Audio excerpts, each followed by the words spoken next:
Sare on guztioi, heldu da, denbora kontua zen. Espetxe barne kaldera sartu da osasun krisia. Pasaren astean hainbat erakundek, tartean Sare eta Etxerat, salatu dute espetxe erakundetako idazkaritzak ez dituela gauzatu osasunaren mundu erakundeak eta Europako Kontseiluak emandako neurriak presoen osasun eskubideak bermatuak izateko. Komunikazio eskubidea ez da ere. Etxerat elkarteak asteetan jakinarazi duenez, koronavirusaren pandemia saldu zenetik eta horren ondorioz bisitak eten zirenetik, soilik espetxe zehatz batzuetan bideratu dira bideo deiak egiteko aukera. Eta galdera pertinente bat luzatu du. Zergatik ukatzen zaie preso orori haien senideekin ikusizko komunikazioak edukitzeko aukera? Kasu gutxi batzuetan izan ezik, presoi ez zaie bideo deiak egiteko aukeraren berri eman. WhatsApp plataformaren bitartez 10-15 minutako bideodeiak egin izan dira espetxe apur batzuetan. Eta Etxeratek uste du balebe materialak egon badaudela, bideodeiak egin ahal izateko, koste ekonomikorik gabe. Eta borondate kontu bat dela dio. Korrespondentziari dagokionez, Korreosek ezarritako neurriak kontutan hartu beharko diren arren, ia 20 espetxetara ez dira gutunak iristen. Ikuspegi juridikotik ere, berri askorik ez. 19 euskal preso politiko gaixotasun sendaezin eta larriekin espetxeetan daude. 2 70 urte baina gehiagorekin gatibu. 55 euskal preso, Europar estandarrak gainditurik, 20 urtetik gora espetxean barraiaturik. 4 30 urte bete dituzte hil honetan espetxean. Eta kasu guztietan, Espainiar eta Frantziar estatutako legediek egoerak konponbidean jartzeko aukera ematen die, osasun krisi hau gabe ere. Berri hauek ez dira xamurrak ez, eta honetara lotu beharren gaude. Gorka Fraile, gaixotasun sendaezina duen preso durangarrak 3. gradua eskuratu duelako tarte honetan. Eta pozten gara. Bitartean, gainerako guztiak hemen, denak eta orain etxean etxekoekin izan arte, lanean jarraituko dugu.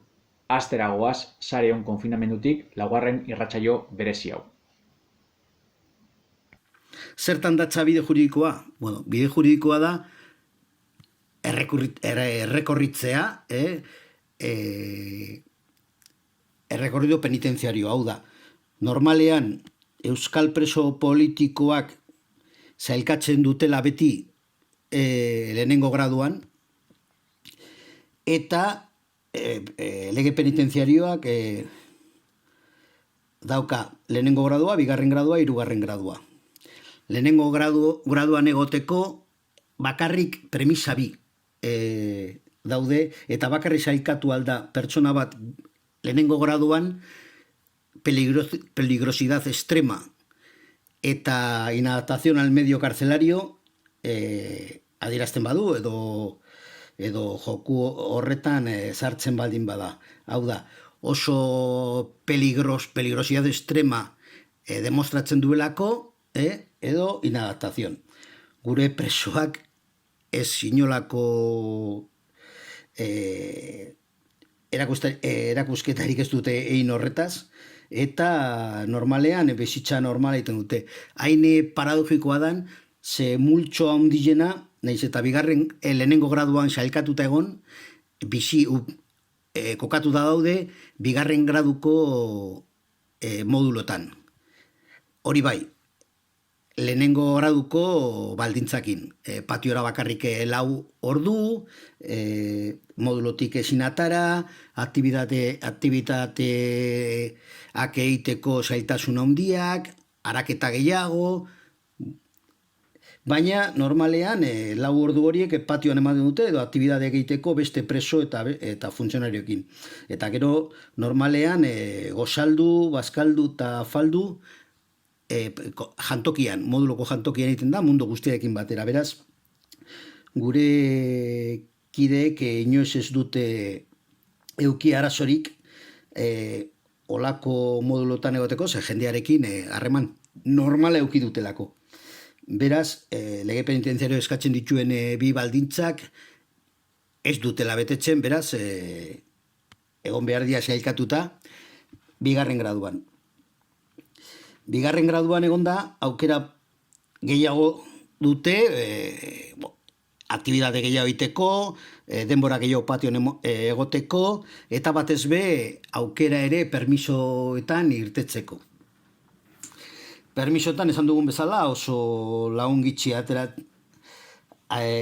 dira, oin arte, eta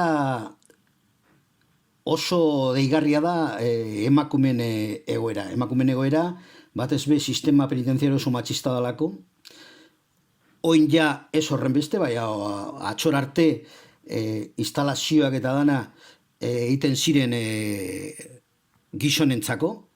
Normalean neskak egoten ziren beti kutsitril batzutan, modulo txikietan, modulo sistrinetan, eta aukerarik ez edozein aktibidade egiteko. Normalean kirola egiteko eskatzen zutenean, kiroldegira joateko eta holakoak, esaten zieten beti, hori ez da emakumeen kontua, baizik eta hori emakumeak josten eta holako aktibidadeak egin behar dituzte. Eta gero, multxo txikia izan ez gero oso bananduta daude. Eta esan dugun moduan, 11 lagun daude bakarrik eta kideak ikusi gabe edo kontakturik eduki gabe. Gaur arte urratzen nahikoak eman duela estaduak edo institutos penitenziariasek olako egoera arintzeko eta presoak nahi baldin badu burutzeko bide juridikoa, ez. Gehiena oztopoak izan dira. Eta kartzela baten igual aukera egondanien eta batzutan igual junta de tratamiento eskatu bigarren gradura pasatzeko preso bat, kide bat, batzutan Madrilek edo gehienetan Madrilek ukatu eta orduan joaten ginen epaitegira. Eta epaileak baietz ematen baldin bat zuen, fiskalak elegitea ipintzen zuen eta orduan joaten ginen apelación a la sección primera de la Sala Penal de la Audiencia Nacional, nun presidentea da Concepción Espejel, eta inguruan epaile batzuk erabat edo oztopatzen dutena presoaren bidea. Eta beti ezetzak, eta ganea argudio ez juridikokin, baizik eta beti argudio politikokin.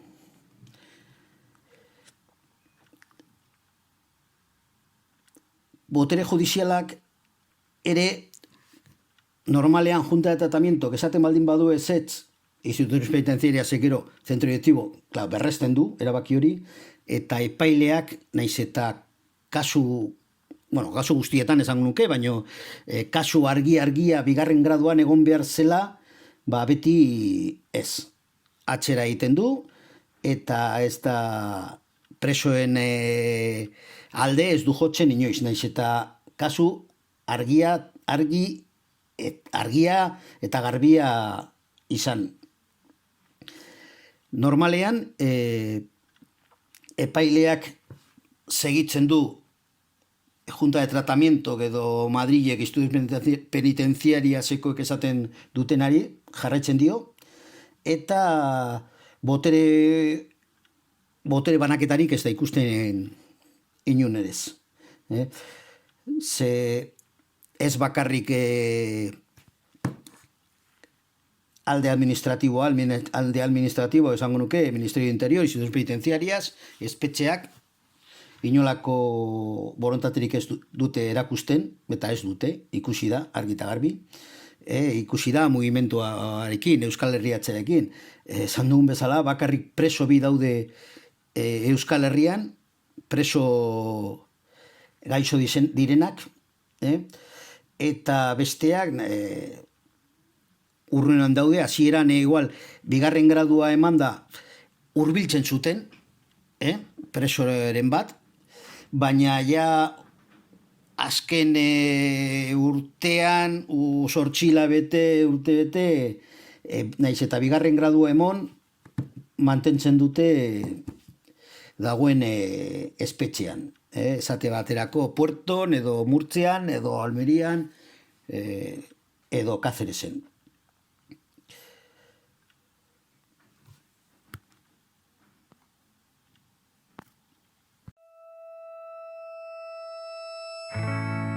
Itxi dut begiak ta irentsi dut malkoa. Itxi dut begiak ta ez esan inora ez banoa.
Ditut begiak ta ez esan inora ez banoa.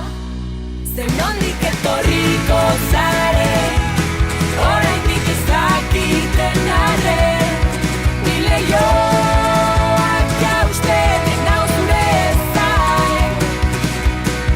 Ni leihoak jausten nau zure zain. Ni leihoak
Entzun ditugun berbak Iñaki Zugaderenak izan dira. Iñaki Zugadi gaurko egunean euskal presoen abokatutariko bat bada.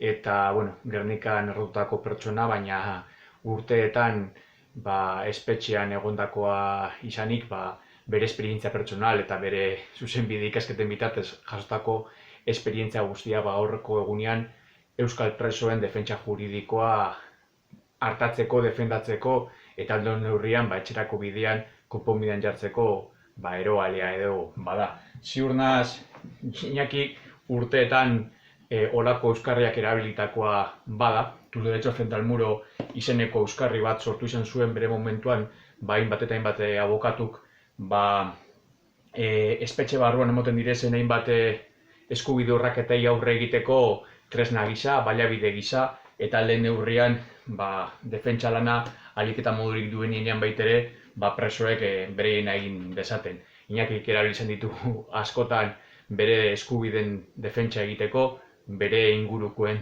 eskubideen defentsa egiteko, eta zigunaz baitere hainbat presoei baitere lagunduko zien horrelako bitartekoen bidez. Musika eta gero, Sabin Ibazetaren ahotsa entzungo dugu eta ikusiko dugu bere bideoa, izan ere Gernika bombardetua izan zela 83 urte beteko dira aurten eta aurki, eta Gernika batzordearen izenean irakurketa plazaratu dute egokitutako egoera honi, hausnarketa eta jarduera baitere planteatzeko bide bezala. Musika eta gero, Gernika batzordearen izenean, Sabin Ibazeta. Gernika, bombardaketaren 83. urteurrena. Babespean harrapatu gaitu 83. urteurrenak. Bizi dugun ezohiko egoera hau dela eta hainbat egitasmo bertan behera geratu dira. Asko izan dira inplikatu diren gizarte eragileak eta norbanakoak memoria historikoaren lanketan. Kanpotik ere, etortzekoak izan dira. Zartagudatik, Lleidatik, gure memoria eurena ere badena partekatzera. Ustekabeko urteurrena zalantzarik gabe.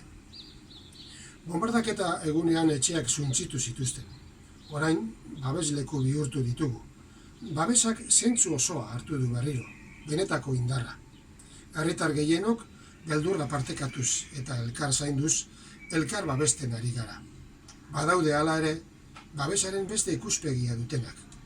Bizitzaren tasadoreak dira, eta prezioa jarri diote elkartasunari, konpromisoari. Ekonomiaren babes balioak lehenetsiz, negozioak, transakzioak eta mozkinak giza behar izanen gainetik jarri dituzte. Denon bizitzarekin espekulatuz, ez da ekonomia, gizatasuna baizik, koma egoerara eraman nahi dutena. Hala ere, zail dute. Gernika erraustetatik berpiztu zen moduan, oraingo honetan ere pertsonen arteko harremanak eta bizitza erdigunean jarriz, helburu kominak erdietsiko ditugulako. Zarata mediatiko eta beldurraren bombardaketari ardura kolektiboarekin egingo diogu aurre. Gure memoria historikoaren sugarra piztuta mantentzeko beharra dugu, bombardaketa gogora ekarriz. Baina era berean ezin ditugu alderdi batzuk ahaztuta datuen maremagnuan honetan.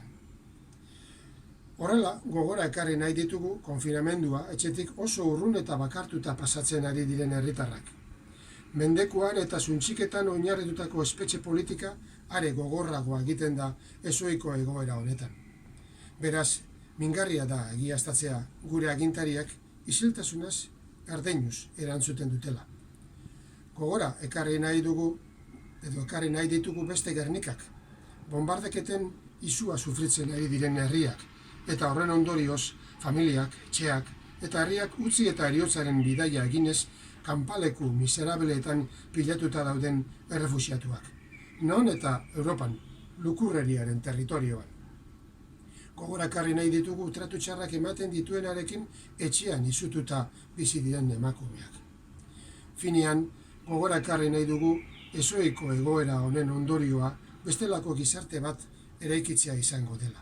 Bestelako oinarrietan finkatua, askatasuna, ekitatea eta justizia soziala. Horixe baita babeslekurik seguruena. Ohar bat ere egin nahi dugu. Idatzia kandelen manifestazioa amaitzean irakurri ohi dugu. Oraingoan, hala ere, aurreratu egin gara. Idatzia baliatu nahi dugu jendea etxetatik parte atzera deitzeko. Nola? Sirena hotza etxeetan sartzera gonbidatuz, leihoak zabalduz, eta gure babesleku partikularetatik argi txikiekin, kandela, linterna, mugikorra, memoria argituz ohiko kandelen manifestaziora egiten den orduan.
Josefina Sorozabal, Aurelio Legarreta, Katalin Arrieta, Maria Luz Fierro, Agirre Amabi urte, Francisco Araluzea, Neskato ere bat, Gernikan.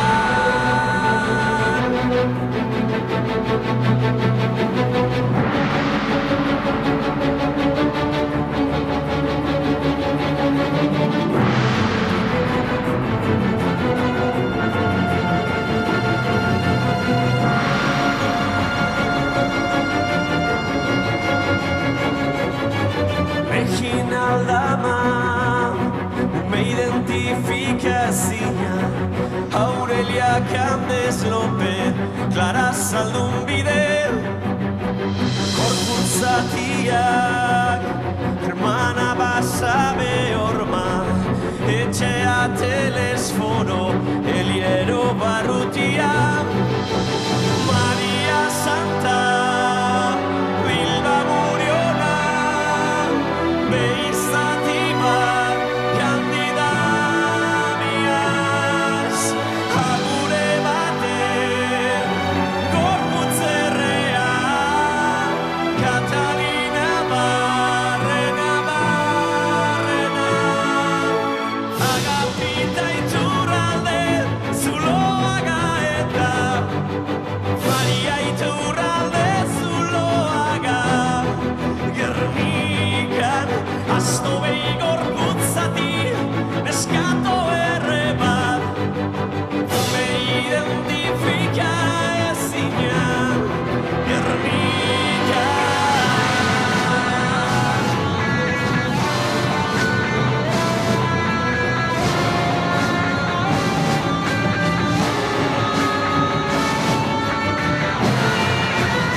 Ikus gaitzazuen desagertuko gara.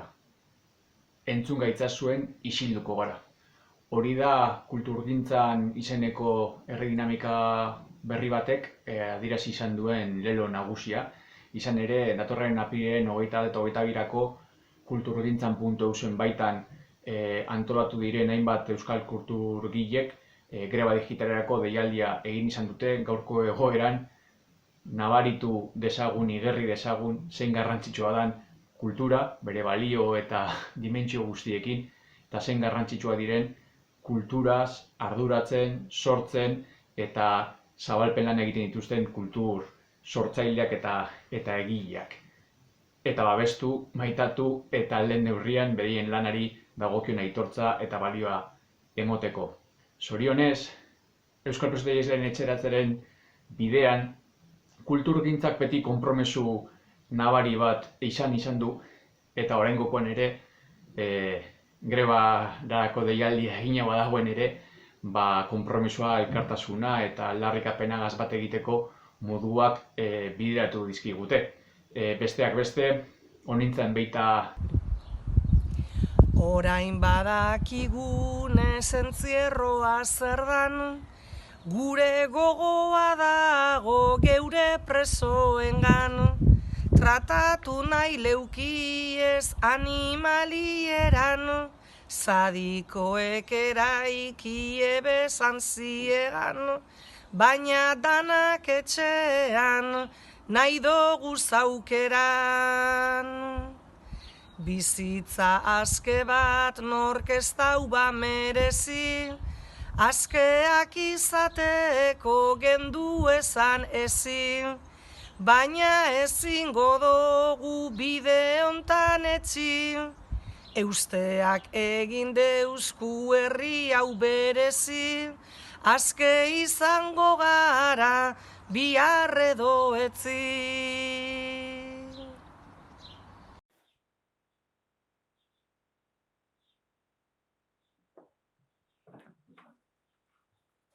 Gaurkoan, Odei Julko Irotzek Alamako espetxean idatzitako Basatza liburuko poema pare bat ekarriko ditut sare honi irrati saiora. Natura artifiziala gizartearen itzala, dio Odei Julko, Etxarri eta Iruñako presoak. Gaur egun kalean dago, eta liburu hau ateramine atera zuen, aurreko Durangoko azokaren bezperetan, eta liburuan Alamako espetxean Odeiek idatzitako poemak, nolabait bere egunerokoa da, eta berak jakinik askatasunareko fetxa bat zeukala, ekin zion liburu hau idazteari, eta esaten du, poesiak salbatu zuela suizidioetik besteak beste. Oso poema gogor bat dago liburuaren bukaeran, suizidioan askotan pentsatzen dut, baina berehala pentsamenduak bere buruaz beste egiten du, dio Odei Julkok. Eta atal bat dauka, bakardadearekin solasaldia ditutakoa, eta bakardadeaz hau dio Odei Julkok. Lerro hauek amaitzean, olerki zentzugabe hau kritikatzeko ondoan inorez edukitzea eta nire arnasa bakardadearen soinu banda izatea, ase kasualitatea. Bakardadea gai handia da kartzelan, eta konfinatuta gauden egun hauetan, ezberdin irakurtzen ditugu horrelako testuak. Basatza, liburuari titulu ematen dio eta poema honi ere bai.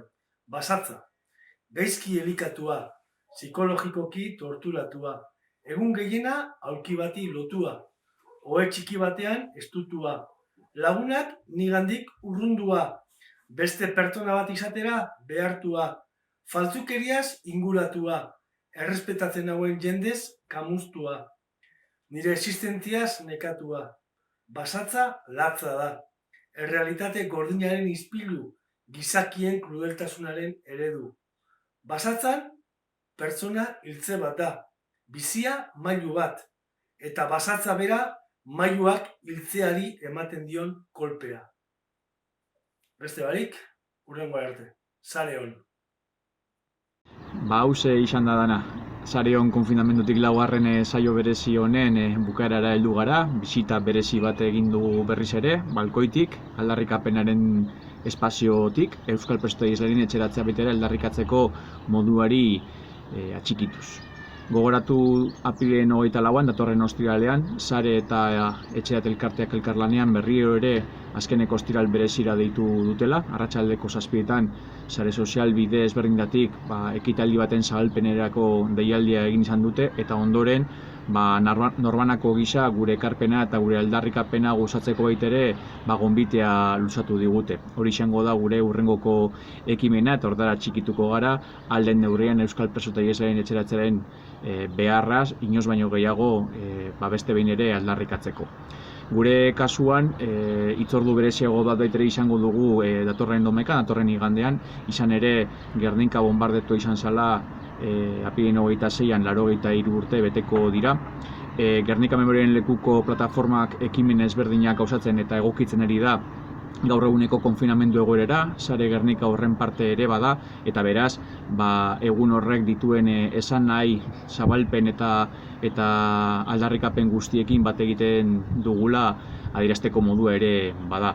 Gernikatik Euskal Herrira, Gernikatik mundura, egia, memoria, askatasuna, bakea eta bakea gauzatzeko ezinbestean euskal preso eta iheslarien etxeratzearen beharra aldarrikatzeko eguna bihurtuko dugulako. Sare on guztioi.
Gorrotua antolatu ezian ezin ja ezer aldatu.